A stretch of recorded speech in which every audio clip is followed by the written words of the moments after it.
All right, welcome back. Am on. Welcome back. We'll get started here. If you saw the announcement on social media, we're going to be in the book of Esther. So if you want to start getting over there, we'll be at the beginning of Esther in chapter 1 here in a few minutes.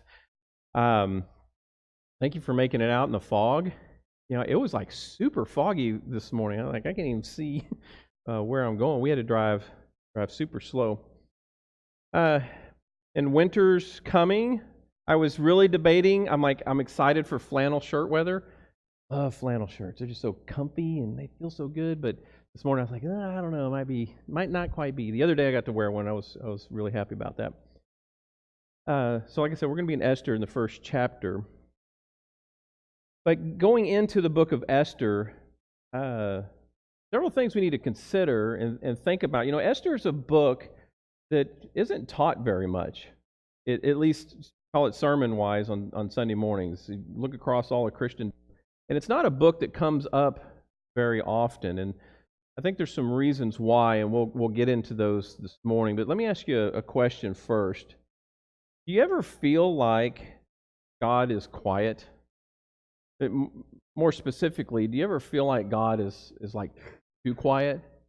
Like you want to hear from Him, you're eager to hear from Him, or to see something from Him or something like that, but in life, as life goes, you feel like He's just too quiet. Do you ever wonder if He really works in your life? We talk about that, and we say things like that, like God's moving and active in our life, and sometimes in my life, to be honest, you know, there's times when I'm like, I'm not so sure. There's some times when I'm like, yeah, that's God. Woo.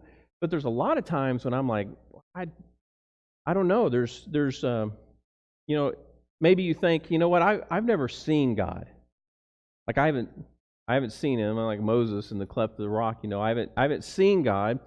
God's never spoken to me. I haven't ever heard anything audible from God, this voice from heaven or anything like that.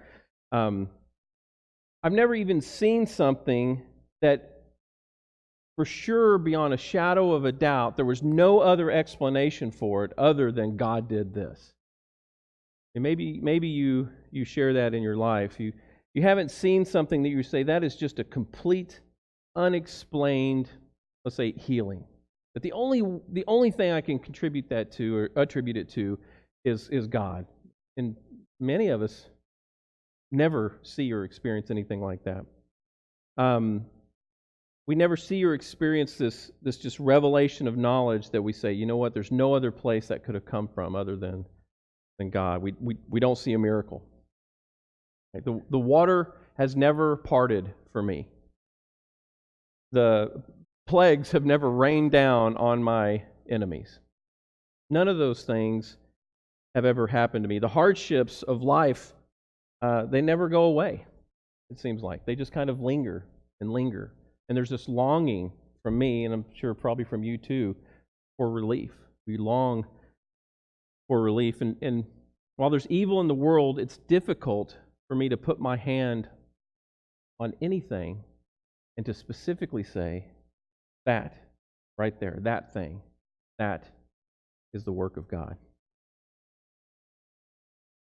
We tend to see, people tend to see, that the good things that happen in our lives are merely a series of coincidences. It's coincidental that this good thing happened to me. I mean, I'm glad it happened to me. I am thankful to God that it happened to me. But a lot of times, for us, it's just like this coincidence, this good luck, positive happenstance, but probably not the hand of God, we would say. I do want to tell you this, that God's perceived absence is never real.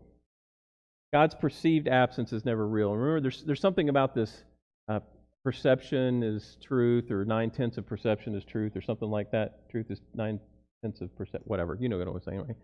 What we perceive to be real is our reality, but that doesn't mean it really is real. Although at times God is unseen, His grace, His love, and His power are matched. He is here for us, and He is always working. Even if He's working behind the scenes, He is always working to sustain and to fulfill His promises to us. Well, part of the reason for looking at the book of Esther, not just looking at it, but part of the reason for the writing of the book of Esther is because a lot of people's lives are just like that. A lot of our lives we spend walking through life, treading through life, doing our work and doing our family thing and doing whatever else is going on. And we don't readily identify things as God's active work in our lives. And maybe you do. And seriously, God bless you if you do. But I know for a lot of us, it's like we have trouble doing that. Is anybody with me? I want to be like transparent and honest here, right? Okay. Yeah, you don't have to raise your hand, but if you didn't, you should feel guilty, right? No, just kidding. So the book of Esther, this part of the beauty of the book of Esther is because the book of Esther is just like that. The book of Esther is just like our lives sometimes, where God is silent. Not only in the book of Esther is God silent, there's no call to follow Scripture. There's no like, the book of the Lord was found in the temple and we began to read it and we're like, whoa, none of that happens in the book of Esther. There's no signs that people point to and say, that's God's work right there. That never happens in the book of Esther. There's no prayer. There's no fasting. There's no teaching moment where someone else is teaching someone about God. None of that. As a matter of fact, God is never even mentioned in the book of Esther. Not even once. And you're kind of like, whoa, and of course that begs the question, it's like, so why is this book, how did it make it into our Bibles? Why is this book that gives no credit to God here?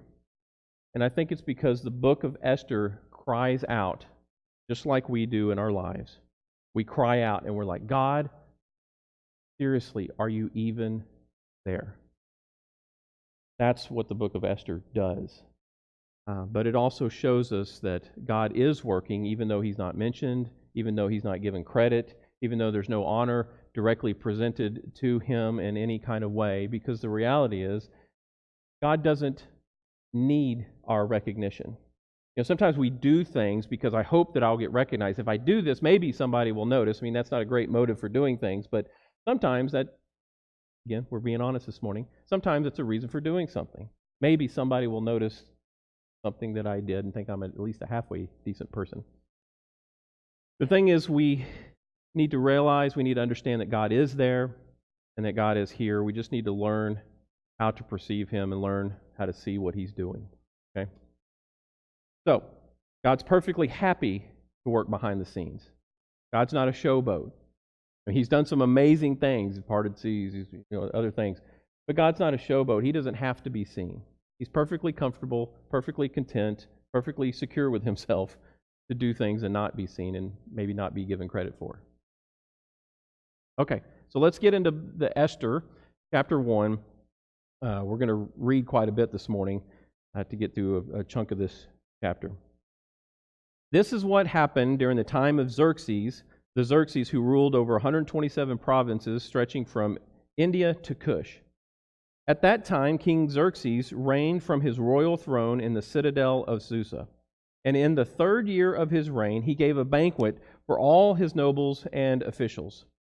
For a full 180 days, he displayed the vast wealth of his kingdom and the splendor and the glory of his majesty. This is a big season of vanity fueled by either pride or insecurity. Not quite sure about Xerxes. He's either being fueled by pride or insecurity, or sometimes the two go together. And he's doing this to demonstrate his wealth, his majesty, his power, because this guy is the king over, at the time, the greatest empire on the earth, the Persian Empire. The Persian Empire, 127 provinces, taking over the vast majority of the known world at the time.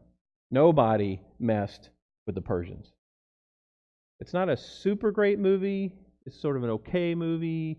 It's an action-packed movie. It's got its ups and downs. But if you've ever seen the movie 300, that Xerxes and that Persian Empire is the same Persian Empire and the same Xerxes we're talking about. I don't know if he really looked like that. I don't know if he's super big and had a super deep voice and all that. I don't know. But that's the same Xerxes we're talking about. That's the same Persian Empire that we're talking about. And so he is flaunting his riches, flaunting his power, flaunting his authority in the world, and he does so by holding a 6-month party. A 6-month party throughout all the land. We're just going to party it up so that everybody can know how awesome I am, the king is thinking. But that wasn't enough. Then, in verse 5, when these days were over, the king gave a banquet lasting 7 days in the enclosed gardens of the king's palace for all the people from the least to the greatest who were in the citadel of Susa. Because the after party is where the real party is, right? The after party is always where the real party is. So after 6 months of flaunting his riches and splendor, he throws an after party that lasts a full week. By the king's command, each guest was allowed to drink with no restrictions. For the king instructed all the wine stewards to serve each man what he wished. Now, the NIV gives the king's instructions a little more civility than what was probably really there. I think the NRSV, New Revised Standard, gives it a little more clarity because it's not just about serving each man what he wanted to drink. Listen how the NRSV says it. The king had given orders to each official of his household that he should do according to the desires of each person. This was an after party with no rules. All the liquor you could take, all the liquor that you wanted, and no rules. A bunch of guys hanging out, getting sloshed for 7 days straight. And to prove that there's no rules, the king decides, I'm going to call my wife in, who happens to be pretty good looking.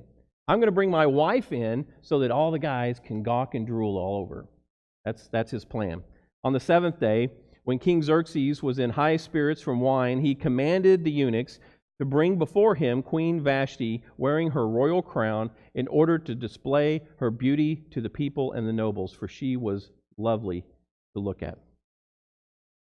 Not only does he have power and money and wealth in this nation kind of way and in this king kind of way, he also is illustrating his power over people, and specifically in this case, over his wife.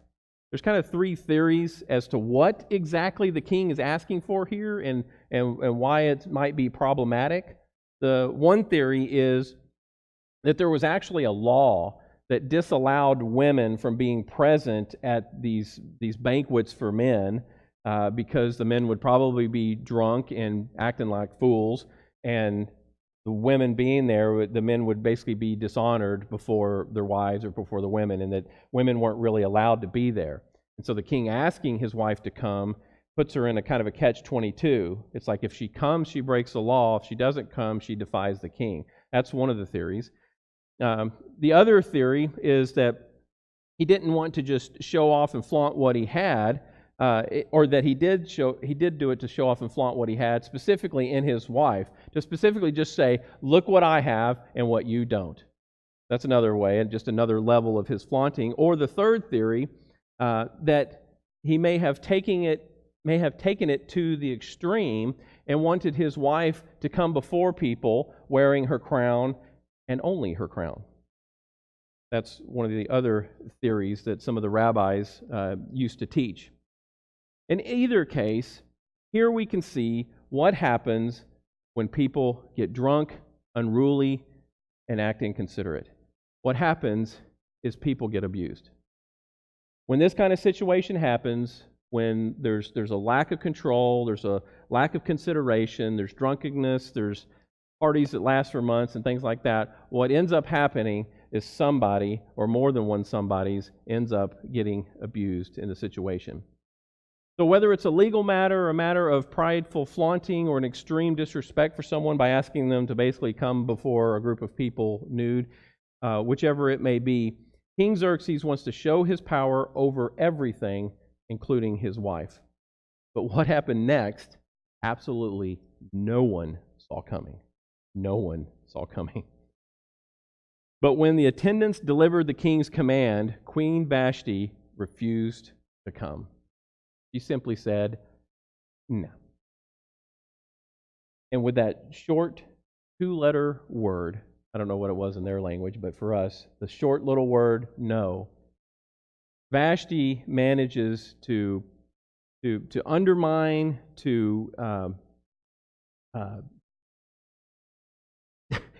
undermine the king's primary purpose for throwing these banquets. Right? Remember, he's doing all this to show off. He's doing all this to show his wealth, his splendor, and his power. He's doing this to show that I'm the greatest guy that ever lived, and I have power over everything, including my wife. And she said, no. And for that moment, the king was probably embarrassed. He was probably shamed. And it undermined his whole reason for throwing this 6-month party. And so you can imagine the king is furious. So he calls his advisors. He calls in his advisors to ask, what should I do? And this is what one of the advisors says. There's so much wrong with this whole little talk that this guy gives. He says, Queen Vashti has done wrong. Wait, what? Who did wrong? Oh, Queen Vashti, of course. It must be her. Queen Vashti has done wrong, not only against the king, but also against all the nobles and the peoples of all the provinces of King Xerxes. For the queen's conduct will become known to all the women, and so they will despise their husbands. This very day, the Persian and Median women of nobility who have heard about the queen's conduct will respond to all the king's nobles in the same way. There will be no end to the disrespect and discord. Listen to what this guy is saying. So, a woman who happens to be the king's wife, is asked to do something. We're not given the details, and I think the author kind of does that on purpose to kind of, again, give us this tension. We don't have all the details, but asks his wife to do something, and there's something about it that is terribly inappropriate. And she refuses. And the response from one of these nobles, who I'm sure is just trying to please the king, is that all the women throughout all the empire, all 127 provinces, the greatest empire, kingdom of the world, every single wife in all of these lands, all of them are going to rebel against their husbands because of what just happened here, because of what she did. Because of what she did. All of them are going to rebel against their husbands. Their husbands who apparently have the right to demand anything they want from their wives. Even if it's illegal, even if it's disrespectful, even if it's harmful. And in this day and time and in this empire, a woman should not have that kind of right. Therefore, he says, if it pleases the king, let him issue a royal decree and let it be written in the laws of the Persians and the Media, which cannot be repealed. That's important. Once a law is written in this society, it can't be repealed. So the idea is to be very thoughtful about the laws you write, because once it's written, it can't be taken back. Which cannot be repealed, that Vashti is never again to enter the presence of King Xerxes. Also let the king give her royal position to someone else who is better. Better what? I don't know, but better than she. Then when the king's edict is proclaimed throughout all the rest of the realm, all the women will respect their husbands from the least to the greatest. And what's unsaid there, he might as well have said, and we, the men, will continue to do whatever we want. That's the kind of culture that they're living in. And this is important to know, because really this whole first chapter is really an introduction to the Esther story, because Esther's not going to come on the scene until next week when we go into chapter 2. So Xerxes agrees, and he issues the royal decree to all parts of the kingdom. Vashti is no longer queen. Men get to do whatever they want, and the king is saved from criticism. The king is saved from criticism because obviously Vashti was the problem. No one mentions that if women are to imitate what Vashti did, it first takes men to imitate what Xerxes did. But he escapes that criticism because his nobles want to please him. So chapter 1 closes. Vashti is no longer queen. She stood up against evil, and more evil was done to her. The king has proven to be a drunken fool who only cares about himself. A ridiculous decree is issued across the land, and still God is nowhere in sight. Not a peep, not a hint, not a whisper, nothing. Does it bother you a little bit? Does it bother you a little bit for a number of reasons. One, because look at what's going on. Where's God in this situation? Or two, we're talking about a book of the Bible, and look what's going on, and God has not been mentioned. The story is purposely written that way because that's exactly how it feels sometimes. Exactly how it feels sometimes. We see the evil in our world, and we cry out, God, seriously, are you even there?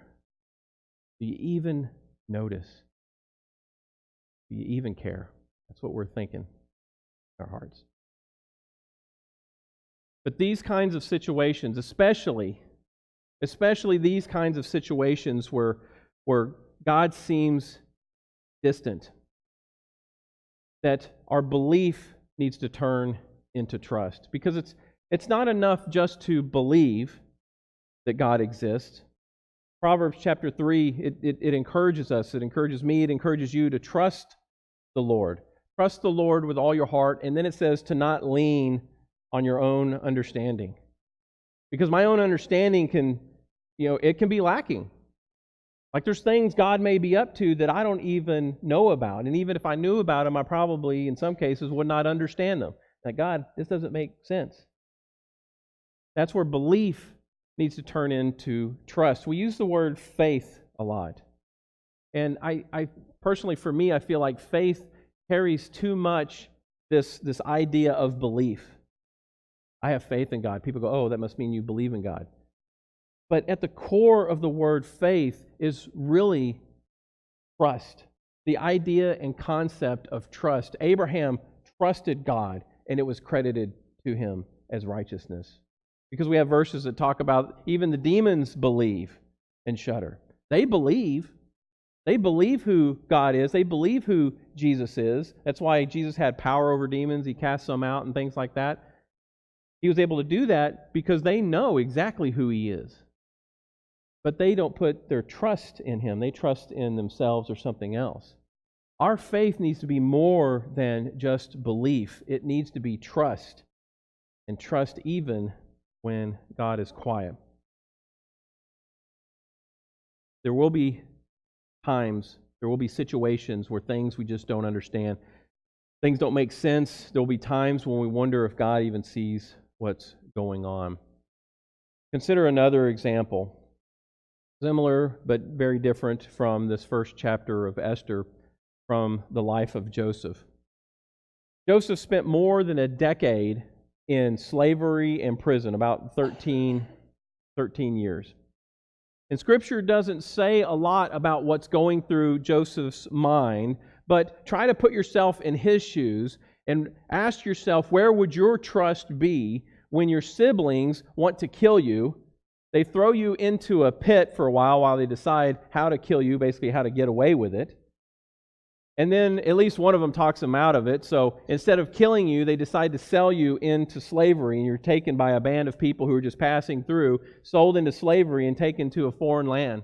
And then you end up working for this guy. You're still a slave. I mean, he did well and he prospered, but he's still a slave. And he works at this person's house, and his master's wife tries to make the moves on him. He refuses out of honor, and she ends up framing him. And he goes to prison. Put yourself in Joseph's shoes, in the pit, in slavery, being framed, put in prison for 13 years. You might ask yourself, God, do you even see me? Do you even notice? Are you even there? Yet Joseph kept his trust in the Lord. Although God was silent through these dark days in Joseph's life, he didn't just believe that God existed, he trusted. And he trusted not only that God exists, but he trusted that God was interested in his life and that God saw him and that God was concerned about him. Because look what he says. Look at the end of Joseph's story. There's this famine going on in the land. His brothers, still way off in this land, end up coming to Egypt. Now, lots of things have changed for Joseph because he's now practically in charge of the whole country. But he's preparing the people for the famine because he was able to interpret these dreams and stuff. And so Egypt is super prepared for this famine. The famine's been going on for 2 years, and Joseph's family, who wanted to kill him and sold him into slavery and all that, Joseph's family has been experiencing this famine for 2 years, and they're starting to run out of food, and they hear that Egypt has food, and so they come to Egypt. And they end up coming to Joseph not knowing who he is. I mean, the last time you saw your sibling, you had sold him in slavery. I'm quite certain he's not the vice president of the United States of America. Pretty certain. So that's where we're at. At the end of Joseph's story, listen to what he says to his brothers. Then Joseph says to his brothers, "Come close to me." And when they had done so, he said, "I am your brother Joseph, the one you sold into Egypt." And then he says, "And now do not be distressed. Do not be angry." Do not be angry with yourselves. Do not be angry with yourselves for selling me here, because it was to save lives that God sent me ahead of you. God sent me ahead of you to preserve for you a remnant on earth and to save your lives by a great deliverance. So then, and this is just his faith, this is his trust coming through in his words and his attitude towards his brothers. So then, it was not you who sent me here, but it was God. It wasn't you who did this. It was God. I trust that God's hand has been involved in all of this, even though there was a lot of it that was uncomfortable for me. There was a lot of it that I didn't like. There was a lot of it that I really didn't understand. Why the pit? Why slavery? Why framed? Why be in prison? There's a lot of that stuff that I didn't like, I didn't enjoy, and I didn't understand. But I trust that God's hand was in it because he had a purpose. A.W. Tozer is a pastor in the early to mid-1900s, and he said this. He said, "Our choices reveal what kind of person we are." Our choices reveal what kind of person we are, but there's also a flip side. There's another side to the coin. We may also, by our choices, determine what kind of persons we will become. Our choices define us, and our choices also prepare us for the person that we're going to become. And so the question this morning is, will you trust God? Or will you just simply settle for believing that he exists? Because there's a big difference, real big difference. One more short example, and we'll be done. So that you understand that Jesus knows exactly what it's like to think that God is being awfully quiet, awfully silent, seemingly absent in parts of our lives. Jesus was betrayed. He was falsely accused. He was beaten. And then finally, he was nailed to a cross. Nailed to a cross not because of any crime he did, but nailed to a cross simply to please people who disliked him. And on the cross, listen to the words that Jesus cries out. He says, my God, why have you abandoned me? Why have you left me here?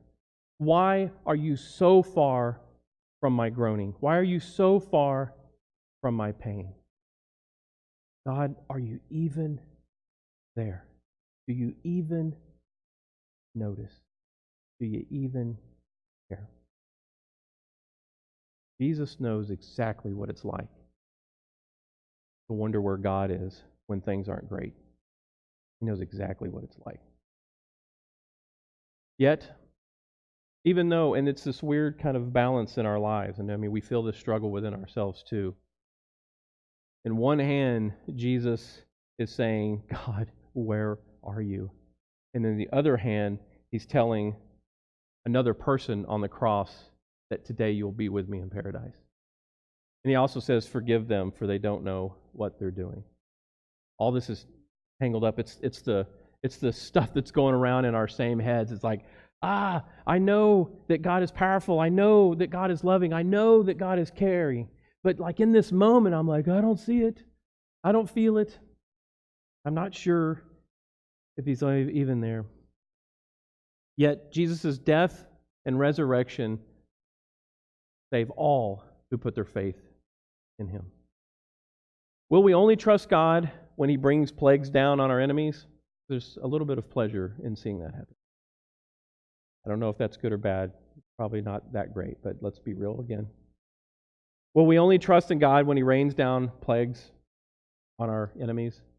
Will we only trust in God when He parts the waters and provides us a path of escape, potentially sometimes from our own poor choices? Will we only trust in God when we're in a high position, when we're a place of security or a place of power, maybe power over other people? Are those the only times? Is it just when times are good that we're going to trust in God? Or will we also trust in Him when things seem not that great? God may be silent sometimes, but God is always working behind the scenes or in front of the scenes, but God is always working to preserve and keep the promises that He made to us. And He promised that He would never leave us and that He would never desert us. Jesus said, I am with you. I am with you. I am with you. I am with you. Trust that God is with you. Trust that the Father, like an earthly father, and I pray that you have a decent heaven or earthly father. I know sometimes people don't, and so that's a hard connection to make. I pray you have a decent earthly father, because then you know what it's like for a father to really care for you. That's the way our heavenly Father is. He cares for you. So this morning, I just want to give you the charge, give you the encouragement to trust in God. There's going to be times when things are going to be dark. There's going to be times when life isn't so great. And there's going to be times when you're going to ask, God, are you even there? Do you even notice? Do you even care about me? I'm telling you the answer is yes. The book of Esther screams and cries the same things you cry. Joseph experienced the same things. Jesus himself experienced the same things. It's not, I don't know, part of me wants to say it's not a bad thing. I don't know how to say it, but it's just a thing. It's a thing that's real about our lives. And so my encouragement to you is to not lose hope, not lose faith, the kind of faith that is trust, more than just believing. Actually trust in God, because He cares and He loves. And He is never, ever far from you. Pray and we'll be done. Lord, I thank you so much, Father, for caring, for truly, truly caring. And I pray that you will strengthen us with trust. Strengthen us with trust in times when it's dark, times when we don't understand, times when things seem to not be going well. Like Queen Vashti, times when we've been abused by other people. Times when we've stood up to evil and more evil has been done to us. Times when it seems like the complete wrong people are in power or have power over me. Lord, help us to trust you in these moments and to not give up and know that somewhere in there that you are working to fulfill your promises to us. That you love us, care for us, that you walk with us. And help us to be people who are worthy of being trusted to fellow people, so that others will trust us, that we'll live a life of compassion, that we'll live a life of love, of care and concern, and that others can trust that we will respond and behave in ways that show that love to them. There's a lot of sticky, weird, confusing situations in our world. We pray that you will help us to be loving to all of them. Forgive us when we fall short. Help pick us back up, dust us off, and send us back on our way. Help us to be your people because we want to be your people. We want you to be our God and nothing else in this life to take your place. It's in your Son's name we pray. We thank you. Amen.